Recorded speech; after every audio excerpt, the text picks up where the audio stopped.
The Red Dead Redemption series tells an incredible story of a gang of outlaws who come together from all walks of life. From street urchins, broken homes, the military, or others fleeing their own country trying to evade the law. A collection of just over 25 members in total, they're out to live free in a world that doesn't want them anymore. But just how did they all end up together? That's what we're going to be looking into today. This video is called Rise, the Outlaw's Way. So in order to tell this story, we must start at the beginning. But where did it all begin? Philadelphia, 1855. Dutch van der Linde was born. His mother, Greta, was of English descent, and his father, name unknown, hailed from the Netherlands.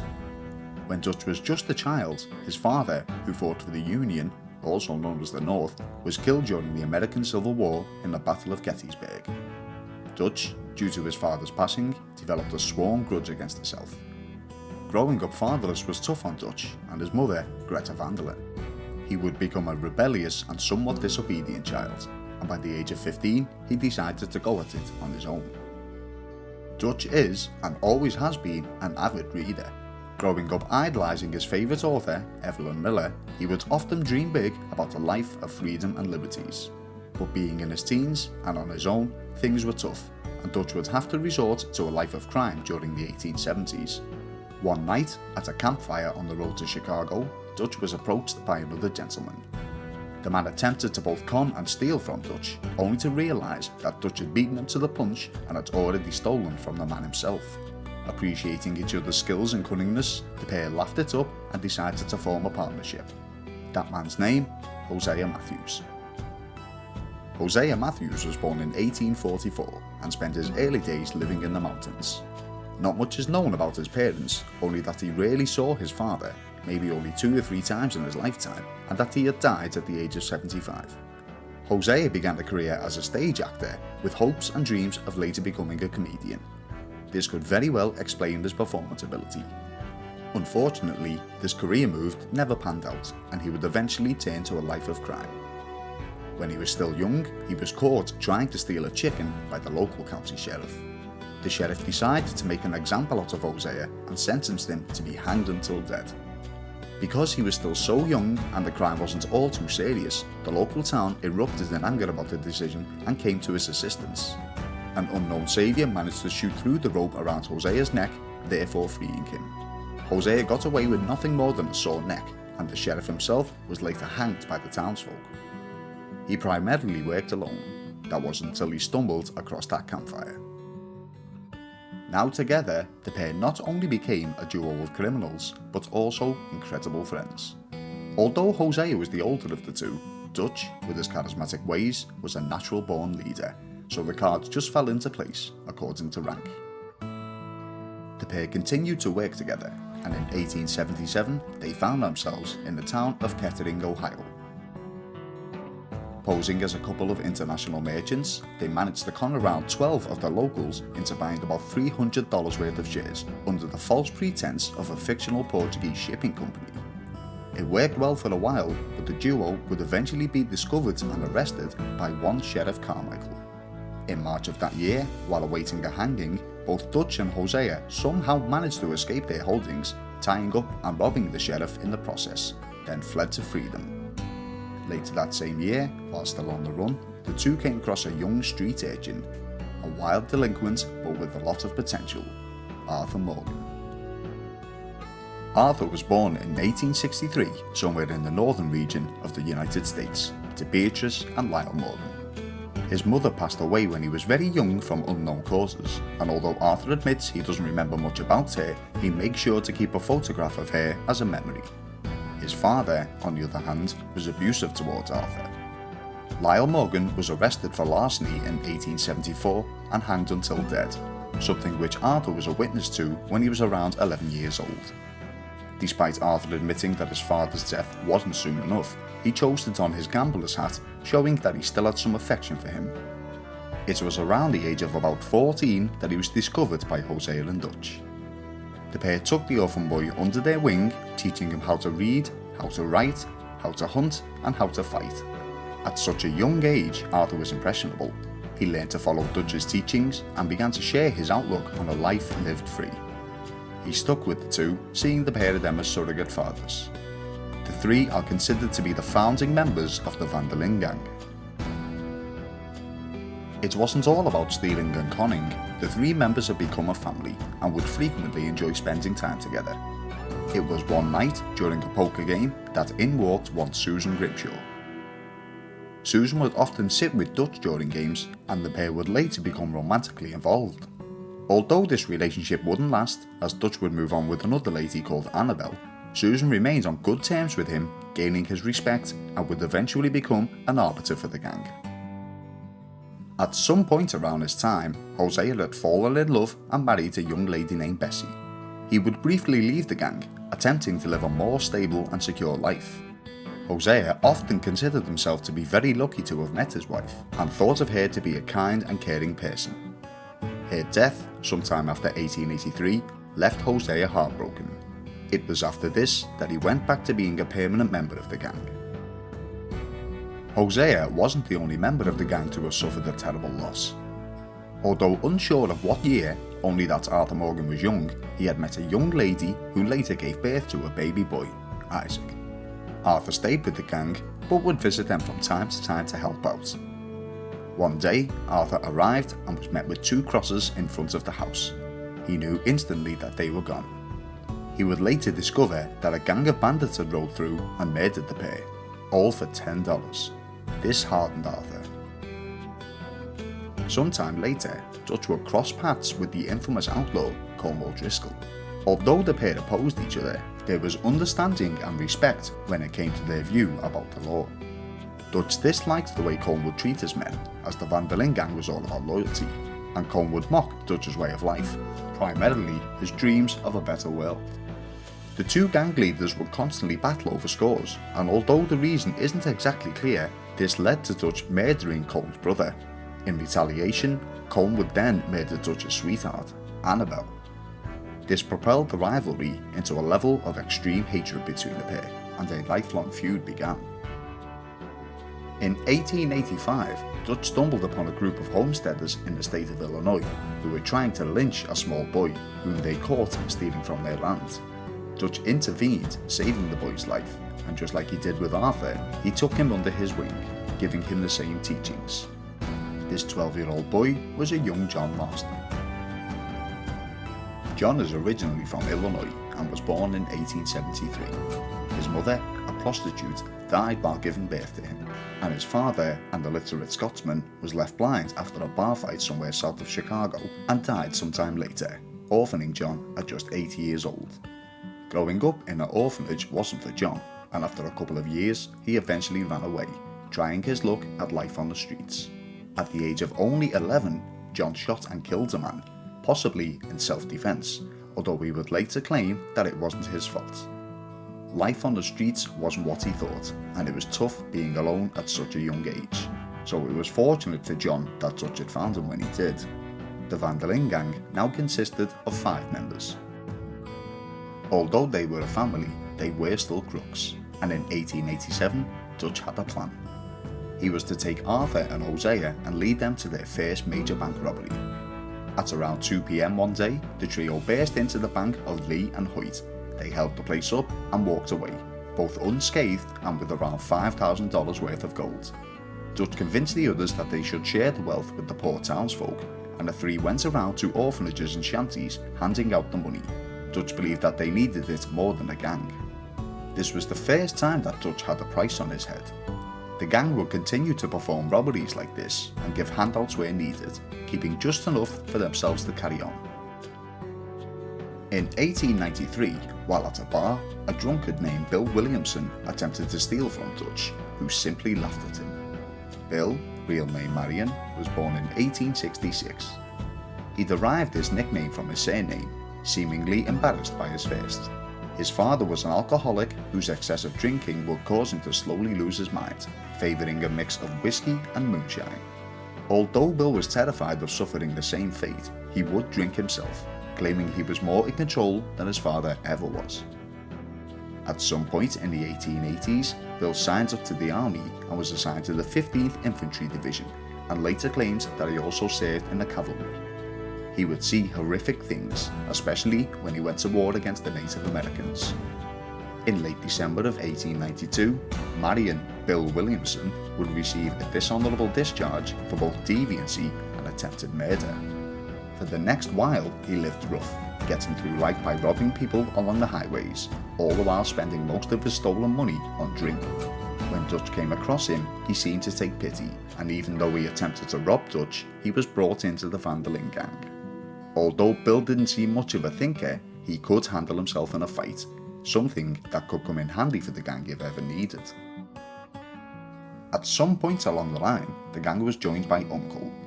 Uncle, real name unknown, is an elderly member of the gang and was born in Ohio 1849. Only a little is known about his backstory. Both of his parents had died when he was very young, and he was forced to move to a new city and live on his wits. He claims to have been married twice and would tell stories of how he would trip to Africa, but his tales would often seem unfounded and fictionalised. His role in the gang was pretty minimal, and Dutch only kept him around because occasionally he would have good information. In 1894, a 17-year-old girl named Abigail was introduced to the gang through Uncle. Abigail Roberts was born in 1877. Not much is known about her parents, as she was orphaned at a very early age. She would spend most of her youth living in dive bars and brothels somewhere out west.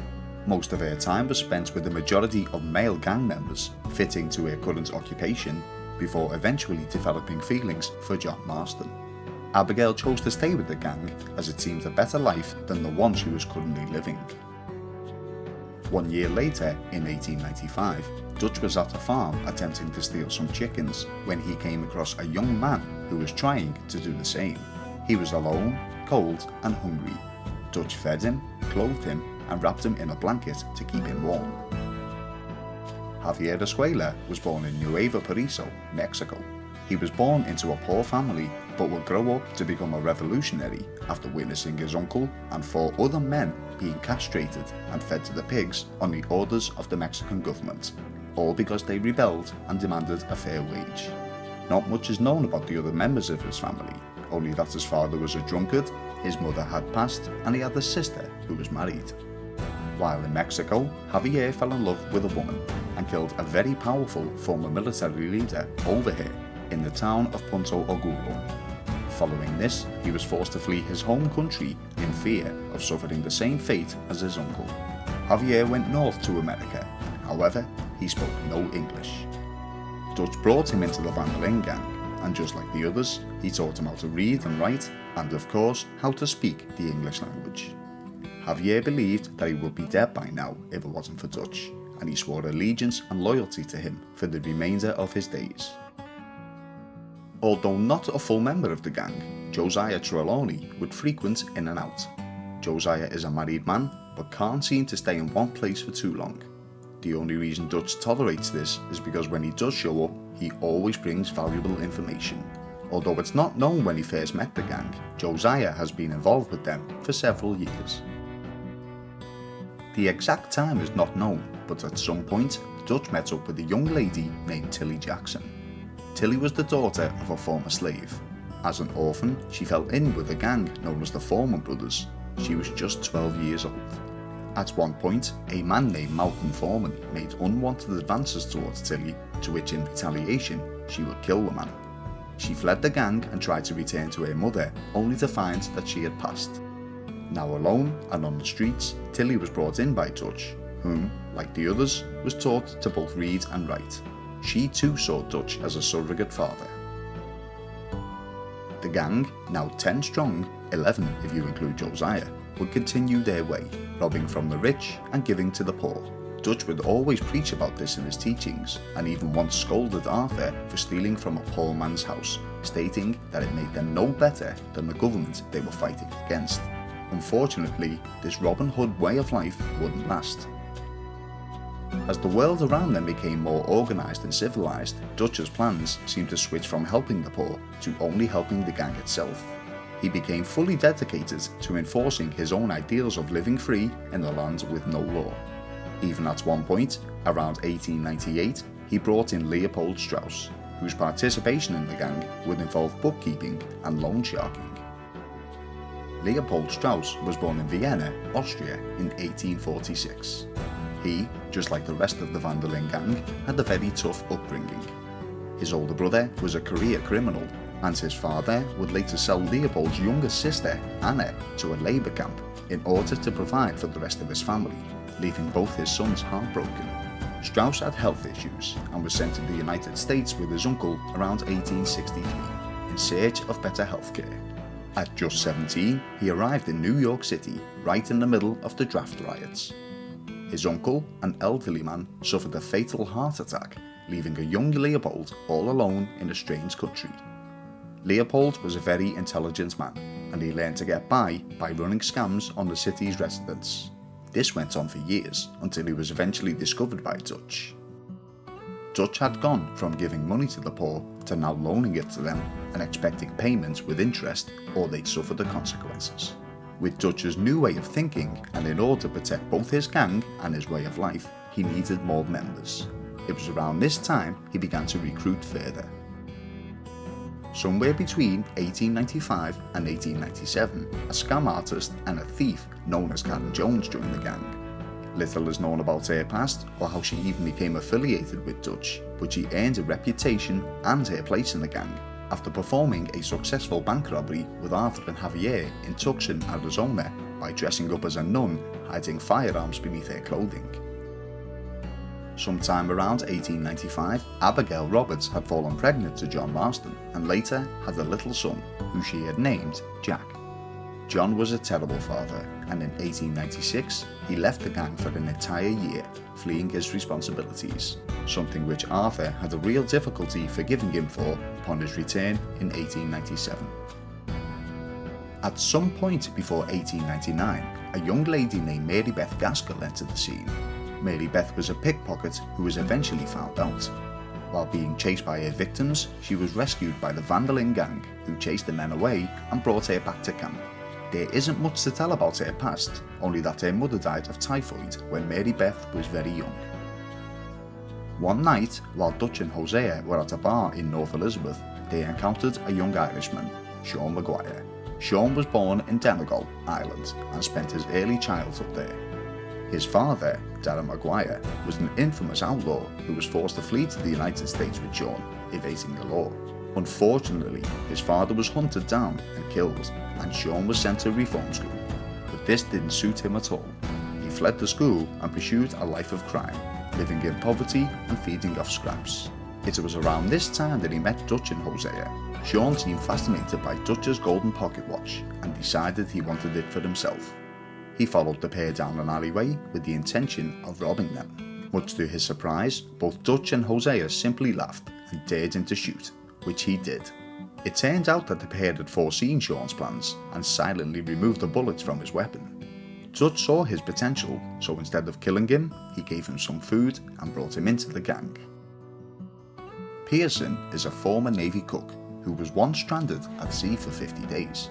Little is known about his family, only that he has an Aunt Kathy whom he frequently corresponds with through mail. He was in heavy trouble with loan sharks when he was discovered by the gang, and much like Mary Beth, he needed rescuing. Dutch learned of his history and decided he had found himself the gang's new cook. Also to join the gang before 1899 was a lady named Molly O'Shea. Molly, hailing from Dublin, Ireland, was born into a wealthy family. She came to the United States in search of adventure, which she found within the Van der Linde gang. She became the latest love interest of Dutch, but refrained herself from being involved in the gang's criminal activities. She only seems interested in spending time with her partner. Dutch also recruited a pair of brothers, Mac and Davy, the Calendar Boys. A pair of violent and aggressive men, Dutch felt that they would be excellent enforcers for the gang. Both men loved their drink and often frequented poker games. It's possible that this is where they met Dutch. Although once again it's not stated in what year this happened, at some point the gang recruited themselves a former clergyman, Orville Swanson. Swanson had a somewhat seedy past. He began to indulge in activities of an adult nature, eventually losing both his position with the church and his family. He later met a lady called Margaret, who was already married and began an affair. He was wanted by the law for bigamy, and they caught up with both him and Margaret in San Francisco. A time later, under circumstances unknown, Orville Swanson saved the life of Dutch van der Linde. Because of this, he was allowed to join and stay with the gang. Jenny Kirk was a young lady found by the gang, homeless and abandoned on the side of the road. It's unsure why Dutch brought her in, but he did so. Maybe he just felt for the poor girl. She became good friends with Javier. While travelling through the Grizzlies in late 1898, the gang came across a young man, who they learned to be Lenny Summers. Lenny was born around 1880, making him still a teenager. Both of his parents were former slaves. His father, an educated man, taught him how to read and write and gave Lenny a pocket watch as a gift. When Lenny was just 15 years old, he learned that his father was beaten to death by a few drunkards, which in turn resulted in Lenny killing the men and being forced to go on the run. He spent a couple of years evading the law before eventually being found by Dutch, who, impressed by his ability to stay hidden, brought him into the gang. Around that time, while still up north, the gang discovered a man called Charles Smith. Charles was an African American man with a Native American mother. His father had lived with his mother's tribe up until the US Army drove them away. His mother was taken away by the soldiers when Charles was just a child. He never saw her again. Charles' father became depressed because of these actions, and feeling guilty, he turned to the bottle. At the age of just 13, Charles Smith fled his family home and began to survive alone. He is a veteran survivalist who joined up with Dutch because he was sick of being on his own and sleeping with one eye open. He preferred strength and protection in numbers. The last person to join up with the gang was Michael Bell III. Michael was born in 1860 to Michael Bell Jr., a petty outlaw. When Michael was just 17, he and his father went on the run after committing the double homicide of a couple known as Roscoe and Jean Briggs, whom they hung from the rafters of their home after robbing them in Crawford County, Ohio. Micah also had a brother called Amos, who was originally a crook, but later decided to live a more sensible life, settling down with a wife and having 2 daughters. Micah and Amos don't speak, but this is Amos's decision, as Micah has tried to make contact. Their father died at some point, but it's unknown how or when. Micah was brought into the gang after saving Dutch's life. In a bar named Crenshaw Hills, somewhere in the Grizzlies, Dutch van der Linde was attempting to sell some gold that his gang had stolen. The deal went sour, and it seemed this was the end for Dutch. Only for Micah, who was drinking at the same bar, who interfered and saved Dutch. Because of these actions, Dutch welcomed him into the gang with open arms. The van der Linde gang continued to go across country, evading the law and grabbing scores wherever possible. Dutch still preaching his ideals on living a free life away from the restraints of the government. Loyalty is everything to Dutch, and he had earned it with the people he brought in, convincing them all to follow his way. Now, in May of 1899, with a gang of 24 strong, Dutch feels like he has enough. He has his enforcers, his debt collectors, his accountant, his pickpockets, his cook, and his informants. But there's one thing he doesn't have: money. The gang arrived toward the south in the state of West Elizabeth and camped just outside the town known as Blackwater. Arthur Morgan and Hosea Matthews already have plans for a job in town, but Michael convinces Dutch to go for the bigger score: a riverboat carrying money from the bank. Although the rest of the gang tried to convince Dutch otherwise, Micah is already in his head and he proceeds to go ahead with the plan. So after scoping out several safe spots in the state of New Austin, the gang are good to go. This came to be known to locals as the Blackwater Massacre. The riverboat was rumoured to be carrying an amount of around $150,000.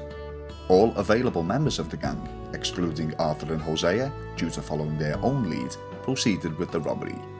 According to Javier, the heist got off to a pretty good start, with the gang being able to grab the money pretty easily. However, very quickly, the Pinkerton Detective Agency, along with the Blackwater Police Force, stormed the boat and a fierce firefight ensued. This fight was unwinnable for Dutch's gang. Dutch felt forced to take a hostage, a young girl by the name of Heidi McCourt, and unfortunately, he shot and killed the innocent. The gunfight would be a devastating one for the gang. Both Davey and Matt Callender were shot, along with Jenny Kirk and John Marston. Sean McGuire was knocked out during the raid too. The gang were forced to flee under fire. Acting quickly, Dutch hid the stolen money somewhere in the town of Blackwater, its location known only by both himself and Hosea Matthews. Heading back to camp, the entire gang was forced to grab whatever essentials they could and flee north to an abandoned mining town named Coulter in the region of Amberino. Matt Callender was left behind in Blackwater as he was too wounded to carry. Sean Maguire was captured by the law and was being held. Davy and Jenny passed away before the gang reached north and were buried upon arrival.